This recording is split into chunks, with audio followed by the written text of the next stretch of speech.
Traffic congestion is a severe problem in many major cities across the world, and it has become a nightmare for the commuters in these cities.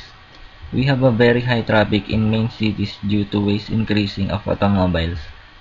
As you may have seen, one of the problems that may cause a heavy traffic is the traffic light. It has timers that are programmed on them so that we can control traffic based on the density of the vehicles. By the combination of Ethernet devices and microwave technology, we can now make a traffic monitoring and control system to control the traffic lights timer and monitor it simultaneously with the help of CCTV device. The maximum range of the signal of the antenna from the traffic light is about 3 miles to the monitoring station.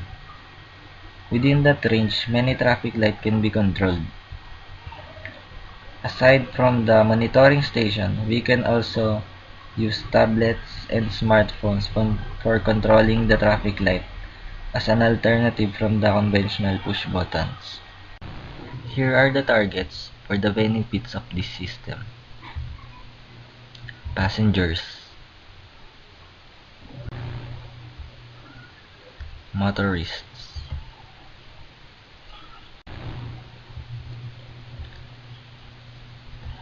emergency vehicles.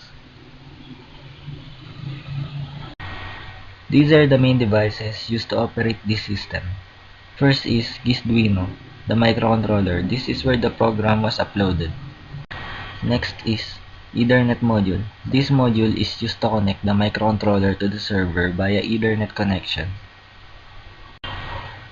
IP camera. It is capable for connection to router. It provides the visual from the location of the traffic lights. Last is the outdoor wireless router. This is the router where the Ethernet module and IP camera were connected, and it has a built-in antenna for a wireless connectivity within 3 miles.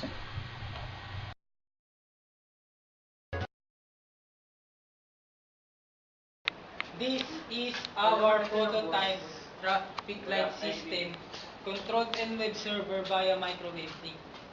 We have two traffic lights, the traffic light 1 and traffic lights 2 are connected to the microcontroller. The microcontroller is connected to the Ethernet module. The Ethernet module then is connected to the router. Each traffic lights have IP cameras who are also connected to the router. The router has antenna attached on it. It produces a microwave signal which have a characteristic of line of sight. This traffic light can also be used solar panels for alternative power. Now, we proceed to the monitoring station to monitor our traffic lights using computer.